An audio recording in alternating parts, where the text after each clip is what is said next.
Mayor Arya രാജേന്ദ്രനും MLA. Sachin ദേവും അടക്കം കെ.എസ്.ആർ.ടി.സി വാഹനം തടഞ്ഞ സംഭവത്തിൽ ഡ്രൈവർ യദു നൽകിയ ഹർജി ഇന്ന് കോടതിയിൽ. തിരുവനന്തപുരം വഞ്ചിയൂർ കോടതി ഇന്ന് ഹർജി പരിഗണിക്കും. കഴിഞ്ഞ ദിവസം അഡ്വക്കേറ്റ് ബൈജു നോയൽ നൽകിയ ഹർജിയിൽ മേയർ ആര്യ രാജേന്ദ്രനും എം.എൽ.എ. സച്ചിൻ ദേവിനും കണ്ടാലറിയാവുന്ന 3 പേർക്കുമെതിരെ കേസെടുത്തിരുന്നു.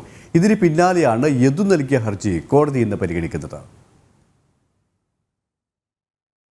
ഒരാഴ്ചയിലധികം പിന്നിടുമ്പോഴും തലസ്ഥാന നഗരിയുടെ ഹൃദയഭാഗത്ത് മേയർ ആര്യ രാജേന്ദ്രനും സംഘവും കെ.എസ്.ആർ.ടി.സി ബസ് തടഞ്ഞ സംഭവത്തിലെ ദുരൂഹതകൾ നീങ്ങിയിട്ടില്ല. ഈ സാഹചര്യത്തിലാണ് മേയർ ആര്യ രാജേന്ദ്രനും എം.എൽ.എ. സച്ചിൻ ദേവിനുമെതിരെ കെ.എസ്.ആർ.ടി.സി ബസ് ഡ്രൈവർ പരാതി നൽകിയത്. തിരുവനന്തപുരം സിറ്റി പോലീസ് കമ്മീഷണർക്ക് പരാതി നൽകിയെങ്കിലും ഉചിതമായ നടപടിയോ അന്വേഷണമോ എങ്ങും എത്തിയിട്ടില്ല.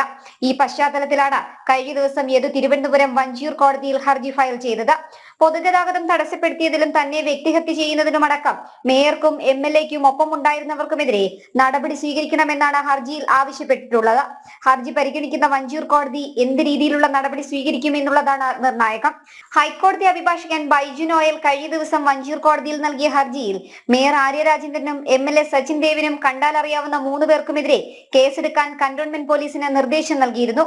സമ്മർദ്ദങ്ങൾക്ക് വഴങ്ങി കോടതി നിർദ്ദേശപ്രകാരം പോലീസ് ഇവർക്കെതിരെ കേസുമെടുത്തു. അതേസമയം അന്വേഷണം ഇഴയുകയാണ്. ഇതിന് പിന്നാലെയാണ് യദുവിന്റെ ഹർജി കൂടി ഇന്ന് കോടതി പരിഗണിക്കുന്നത്. നീതി ലഭിക്കും വരെ നിയമ നടപടി തുടരുമെന്നുള്ളതാണ് യദുവിന്റെ നിലപാട്.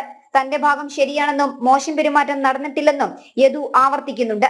ഈ സാഹചര്യത്തിൽ കൂടിയാണ് നീതി തേടി ഒടുവിൽ കോടതിയിൽ എത്തിയിട്ടുള്ളത്. ഇന്നത്തെ കോടതി നിലപാട് മേയർക്കും കൂട്ടർക്കും നിർണായകമാണ്. ജനം, തിരുവനന്തപുരം.